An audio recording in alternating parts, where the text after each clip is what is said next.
വിശുദ്ധ യൗസേപ്പിതാവിനെ ധ്യാനിക്കുവാനും യൗസേപ്പിതാവിനെ കൂടുതൽ ആഴത്തിൽ അറിയുവാനും പഠിക്കുവാനും ആ ജീവിത മാതൃക പിന്തുടരുവാനുമായി തിരുസഭാ മാതാവ് ഈ വർഷം വിശുദ്ധ യൗസേപ്പിതാവിൻ്റെ വർഷമായി പ്രഖ്യാപിച്ചിരിക്കുകയാണ്. ഫ്രാൻസിസ് മാർപ്പാപ്പ വിശുദ്ധ യൗസേപ്പിതാവിൻ്റെ ഒരു വലിയ ഭക്തനായിരുന്നു. പരിശുദ്ധ പിതാവിൻ്റെ ആ ഭക്തി സഭയ്ക്ക് മുഴുവനുമായി പരിശുദ്ധ പിതാവ് പകർന്ന് തരികയാണ്. ഫ്രാൻസിസ് മാർപ്പാപ്പ തന്നെ തൻ്റെ യൗസേപ്പിതാവിനോടുള്ള ഭക്തിയുടെ അർത്ഥം വിശദീകരിക്കുന്നുണ്ട്. കുഞ്ഞുനാൾ മുതലേ വിശുദ്ധ യൗസേപ്പിതാവിനോടുള്ള ഭക്തി ജോർജ് ബെർഗോളിയോ എന്ന ചെറുപ്പക്കാരനുണ്ടായിരുന്നു. വിശുദ്ധ യൗസേപ്പിതാവിൻ്റെ ദേവാലയത്തിൽ പ്രാർത്ഥിച്ചുകൊണ്ടിരിക്കുമ്പോഴാണ് തന്നെ ഈശോ വിളിക്കുന്നതായി ഈ ചെറുപ്പക്കാരന് മനസ്സിലായത് എന്ന് മാർപ്പാപ്പ സാക്ഷ്യപ്പെടുത്തുന്നു. എന്ന് മാത്രമല്ല, തൻ്റെ വൈദിക പരിശീലനത്തിൻ്റെ ആദ്യ നാളുകളിൽ അതീവ ഗുരുതരമായ രോഗം ബാധിച്ച് ഒന്നുകിൽ മരണത്തിലേക്ക് അല്ലെങ്കിൽ ദൈവവിളി ഉപേക്ഷിച്ച് രോഗിയായി വീട്ടിലേക്ക് പോകേണ്ട സാഹചര്യം വന്നപ്പോൾ ഒരു ശ്വാസകോശം തന്നെ എടുത്ത് നീക്കാൻ തക്ക ഗൗരവമുള്ള രോഗം ബാധിച്ചപ്പോൾ ആ സെമിനാരി വിദ്യാർത്ഥി പ്രാർത്ഥിച്ചു.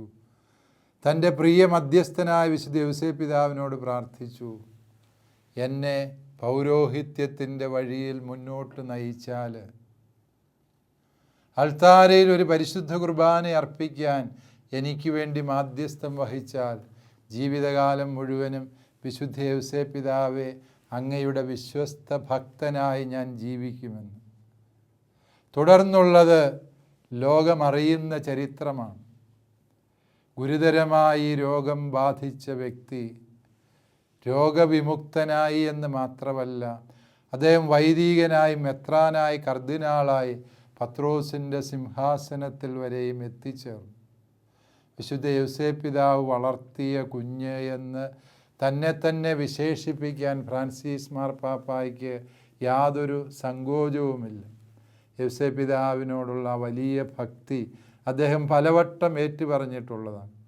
പ്രത്യേകിച്ച് ഉറങ്ങുന്ന യൗസേപ്പിതാവിനോടുള്ള ഭക്തി ഫ്രാൻസിസ് മാർപ്പാപ്പ പറയും, യൗസേപ്പിതാവിൻ്റെ രൂപത്തിനടിയിൽ ഏതെങ്കിലും ആവശ്യങ്ങൾ എഴുതി വച്ചിട്ട് ഞാൻ കിടന്നുറങ്ങിയാൽ പിറ്റേന്ന് നേരം വെളുക്കുമ്പോൾ തന്നെ യൗസേപ്പിതാവ് എനിക്ക് വേണ്ടി ഉണർന്നെഴുന്നേറ്റ് ആ പ്രതിസന്ധിക്ക് പരിഹാരം കണ്ടുപിടിച്ചിരിക്കും എന്ന് മാർപ്പാപ്പ സാക്ഷ്യപ്പെടുത്തുന്നു.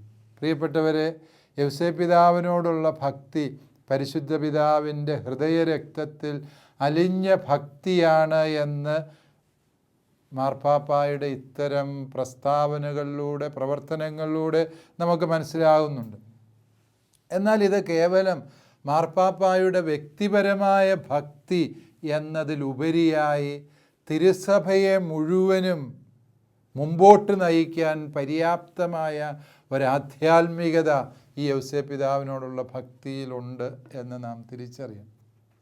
യൗസേപ്പിതാവിൻ്റെ ജീവിതത്തെ വിലയിരുത്തിക്കൊണ്ട് പരിശുദ്ധ പിതാവ് പാത്രിസ് കോർദെ പിതാവിൻ്റെ ഹൃദയത്തോടെ എന്ന അപ്പസ്തോലിക ലേഖനം പുറപ്പെടുവിക്കുമ്പോൾ അതിൽ പറഞ്ഞ ചില സത്യങ്ങളെയാണ് നാം ഈ ധ്യാന പരമ്പരയിൽ വിഷയമാക്കുന്നത്. ഒന്നാമതായി പരിശുദ്ധ പിതാവ് പറയുന്നത് വിശുദ്ധ ഗ്രന്ഥത്തിലുടനീളമുള്ള യൗസേപ്പിതാവിൻ്റെ നിശബ്ദതയാണ്. യൗസേപ്പിതാവിൻ്റേതായി ഒരു വാചകം പോലും വിശുദ്ധ ബൈബിളിൽ ഇല്ല എന്നുള്ളതാണ് സത്യം. മാലാഖ വന്ന് സംസാരിക്കുമ്പോൾ മറിയം പല കാര്യങ്ങളും ചോദിക്കുന്നുണ്ട്, വിശദീകരണം ആരായുന്നുണ്ട്. മറിയം പലവട്ടം വിശുദ്ധ ബൈബിളിൽ സംസാരിക്കുന്നു.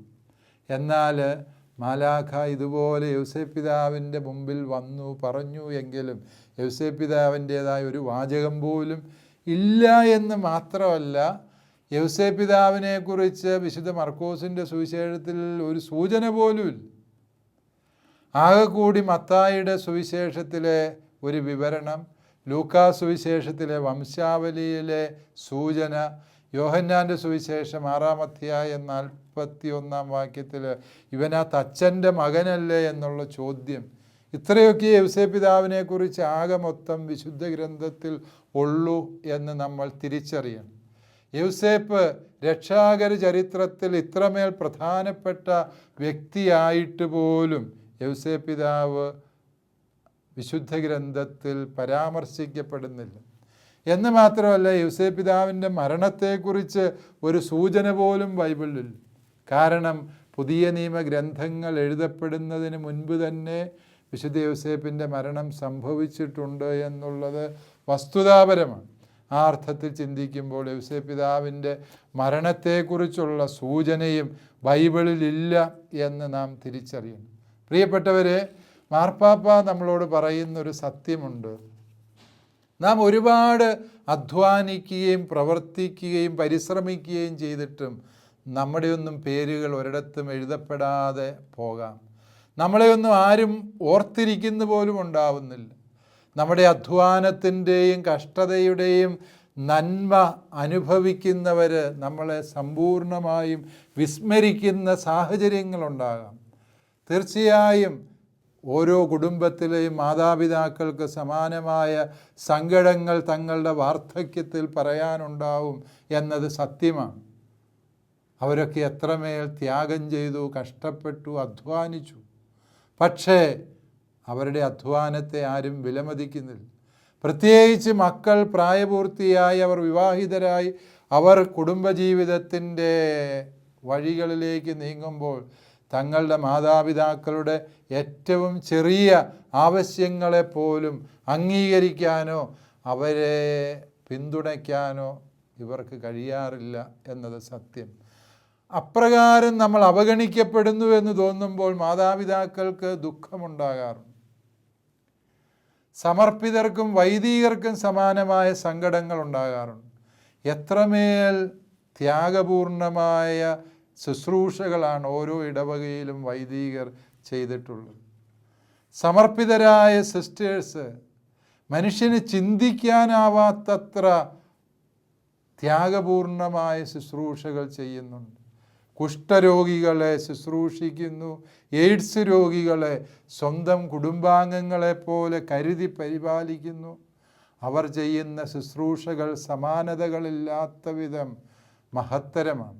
പക്ഷേ അവരെക്കുറിച്ച് സമൂഹം എന്തെല്ലാമാണ് വിളിച്ചു പറയുന്നത്. പൗരോഹിത്യത്തെയും സന്യാസത്തെയും അധിക്ഷേപിക്കാനുള്ള മത്സരമാണ് മാധ്യമങ്ങളിൽ നടക്കുക.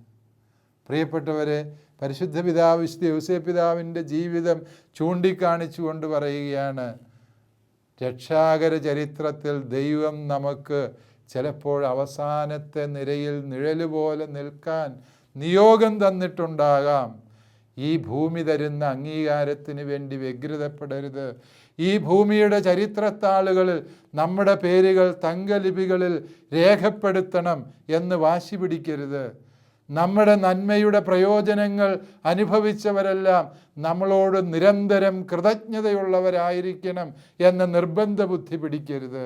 മറിച്ച് ഈ അറിയപ്പെടാത്ത ജീവിതങ്ങളിലൂടെ രക്ഷാകര പദ്ധതിയെ മുന്നോട്ട് നയിക്കുന്ന ദൈവത്തെക്കുറിച്ച് ചിന്തിക്കണം എന്നാണ് പരിശുദ്ധ പിതാവ് പറഞ്ഞു തരിക. പ്രിയപ്പെട്ടവരെ, എന്തോ ഒരു വലിയ സത്യമാണത്.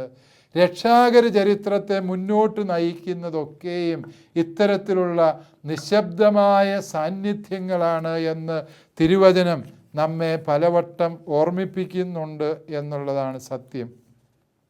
നമുക്കറിയാം, ഒരു കുടുംബത്തിൽ മാതാപിതാക്കൾ ചെയ്യുന്ന ത്യാഗം, അപ്പൻ അമ്മ ഇവരൊക്കെ അനുഭവിക്കുന്ന കഷ്ടതകൾ, ത്യാഗങ്ങൾ പലപ്പോഴും നമ്മൾ മനസ്സിലാക്കുന്നു. പ്രത്യേകിച്ച് അമ്മമാരെ കുറേ കൂടി മക്കൾ അനുസ്മരിക്കും എന്നുള്ളത് സത്യമാണ്. അപ്പനെക്കുറിച്ച് പ്രത്യേകിച്ച് പരാമർശങ്ങളൊന്നും തന്നെ ആരും നടത്താറില്ല.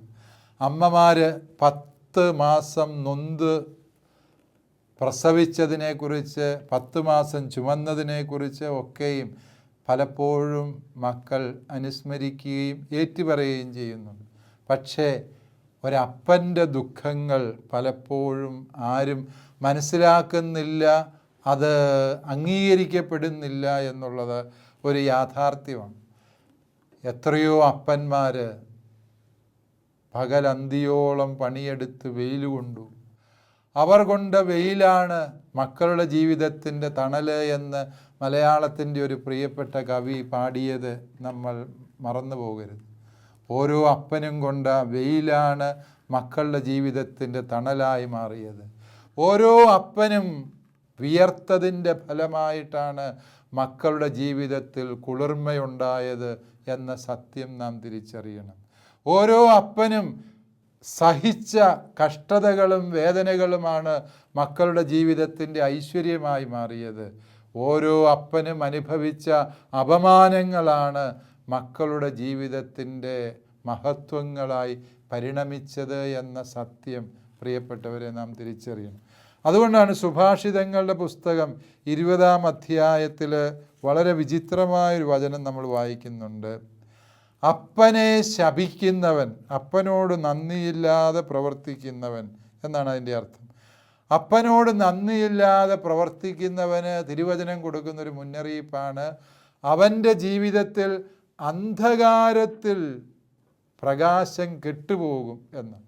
കൂരിരുട്ടിൽ നടക്കുമ്പോൾ അവൻ്റെ വെളിച്ചം കെട്ടുപോകും എന്നാണ് പറയുന്നത്. എന്ന് പറഞ്ഞാൽ മുമ്പോട്ടൊരു ചുവട് പോലും വയ്ക്കാൻ പറ്റാത്ത അനുഭവത്തിൽ ഒരു വ്യക്തി എത്തിച്ചേരുന്നത് എന്തുകൊണ്ട് എന്ന് ചോദിച്ചാൽ, സ്വന്തം അപ്പനെ അംഗീകരിക്കാത്തവർക്ക് ദൈവത്തിൻ്റെ മുന്നറിയിപ്പാണ്. പ്രിയപ്പെട്ടവരെ, നമ്മൾ ഈ യൗസേപ്പ് പിതാവിനെക്കുറിച്ച് ധ്യാനിക്കുമ്പോൾ നമ്മുടെ അപ്പന്മാരെക്കുറിച്ചുള്ള ഗൗരവാവഹമായ വിചിന്തനം ആവശ്യമുണ്ട് എന്ന് ഞാൻ വിചാരിക്കുകയാണ്.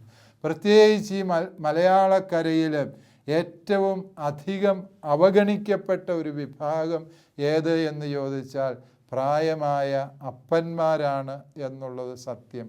അമ്മമാർക്ക് കുറേ കൂടി വീട്ടിനുള്ളിൽ സ്വാതന്ത്ര്യമുണ്ട് എന്ന് പറഞ്ഞാൽ വീടിൻ്റെ അടുക്കളയിൽ കയറി ചെല്ലാൻ അമ്മമാർക്ക് പ്രായമായാലും പറ്റും. അവർക്ക് മക്കളുടെ ഹൃദയത്തിൽ കുറേ കൂടി ഇടമുണ്ട്. നമ്മുടെ അപ്പന്മാർ പലപ്പോഴും വീടിൻ്റെ തിണ്ണയിൽ മാത്രം ഒതുങ്ങി, സ്വന്തം കിടപ്പുമുറിയിലും തിണ്ണയിലും മാത്രം ഒതുങ്ങി ജീവിക്കേണ്ടി വരുന്ന, അവരുടെ വാക്കുകൾക്ക് വിലയില്ലാതെ പോകുന്ന അനുഭവങ്ങൾ ഗൗരവമായ വിചിന്തനത്തിന് വിധേയമാക്കേണ്ടതുണ്ട്. നമ്മൾ നോക്കുക, പലപ്പോഴും നമ്മുടെ വീടുകളിൽ നമ്മുടെ അപ്പന്മാർ നേരത്തെ മരിച്ചു പോയിട്ടുണ്ട്. അപ്പൻ മരിച്ച് ഒരു ശരാശരി 10-15 കൊല്ലം കഴിഞ്ഞ് അമ്മമാർ ഈ ലോകം വിട്ട് പോകാറുള്ളൂ. ഇതേക്കുറിച്ച് മനഃശാസ്ത്രജ്ഞന്മാർ പറയുന്നത്, അപ്പന്മാർ വലിയ മാനസിക സംഘർഷത്തിലൂടെ കടന്നു പോകുന്നത് കൊണ്ട് അവരുടെ ആയുസ് പരിമിതപ്പെട്ടു പോകുന്നു എന്നാണ് ഇതേക്കുറിച്ച് പഠനം നടത്തിയിട്ടുള്ളവർ സാക്ഷ്യപ്പെടുത്തുന്നത്. ഈ അപ്പൻ്റെ ആയുസ് കുറഞ്ഞു പോകാൻ തക്കവിധം ഈ അപ്പൻ കടന്നുപോയ മാനസിക സംഘർഷം എന്ത് എന്ന് നമ്മൾ ആരെങ്കിലും ചിന്തിച്ചു നോക്കിയിട്ടുണ്ടോ? പ്രിയപ്പെട്ടവരെ, നമ്മുടെ അപ്പന്മാരെക്കുറിച്ച് ഗൗരവമായ ധ്യാനം നടത്താൻ വിശുദ്ധ യൗസേപ്പ് പിതാവ് നമ്മളെ ഓർമ്മിപ്പിക്കുന്നുണ്ട്. നിശബ്ദതയുടെ വഴിയിലൂടെ ജീവിക്കുന്ന ഈ മഹാവിശുദ്ധനെ നമ്മൾ ജീവിതത്തിൻ്റെ മാതൃകയായി മനസ്സിലാക്കേണ്ടതുണ്ട്. വീണ്ടും തിരുവചനം നമുക്ക് തരുന്ന ഒരു വലിയ മുന്നറിയിപ്പുണ്ട്. ഈ നിശബ്ദതയുടെ ആധ്യാത്മികതയ്ക്ക് വലിയ പ്രസക്തിയുണ്ട് എന്നതാണ് ഈ തിരുവചനം തരുന്നത്. യൗസേപ്പ് പിതാവ് ഒന്നും മിണ്ടിയില്ല എന്നുള്ളത് കൊണ്ട് അദ്ദേഹത്തിന് വിവരമില്ല എന്നല്ല, അദ്ദേഹത്തിന് കാര്യപ്രാപ്തിയില്ല എന്നല്ല അതിൻ്റെ അർത്ഥം. ഞാനല്ല മിണ്ടേണ്ടത്, ദൈവമായ കർത്താവ് സംസാരിക്കുന്നു, ആ സംസാരത്തിൻ്റെ വഴിയെ നടന്നാൽ മതി എന്നുള്ള നിർബന്ധ ബുദ്ധി. ഒരുവൻ്റെ ജീവിതത്തിൽ വിശ്വാസം ആഴപ്പെടുന്തോറും പ്രിയപ്പെട്ടവരെ വാക്കുകൾ അപ്രസക്തമായി തീരുന്നു എന്നതാണ് സത്യം. അതുകൊണ്ട് പ്രിയപ്പെട്ട മാതാപിതാക്കളെ, പ്രിയപ്പെട്ട വൈദികരെ, സമർപ്പിതരെ, നമ്മുടെയൊക്കെ സേവനങ്ങൾ അംഗീകരിക്കപ്പെടാതെ നിരന്തരം ഇകഴ്ത്തുന്നതിന് വേണ്ടി മത്സരിക്കുന്നവരുടെ ഇടയിൽ നാം ആയിരിക്കുമ്പോൾ നാം ആരും നിരാശപ്പെടേണ്ടതില്ല. മറിച്ച് നാം തിരിച്ചറിയുക, ഇത് ദൈവത്തിൻ്റെ അത്ഭുതകരമായ രക്ഷാകര പദ്ധതിയുടെ ഭാഗമാണ്. കാരണം ഈ നിശബ്ദത എന്നത് ദൈവത്തിൻ്റെ പദ്ധതിയുടെ ഭാഗമാണ്. തിരുവചനം നമുക്ക് തരുന്ന ഒരു മുന്നറിയിപ്പുണ്ട്. വാക്ക് കൂടുമ്പോഴാണ് തെറ്റുകൾ കൂടുന്നത്. സുഭാഷിതങ്ങളുടെ പുസ്തകം 10-ാം അധ്യായത്തിൽ നിന്നാണ് നാം വായിക്കുക.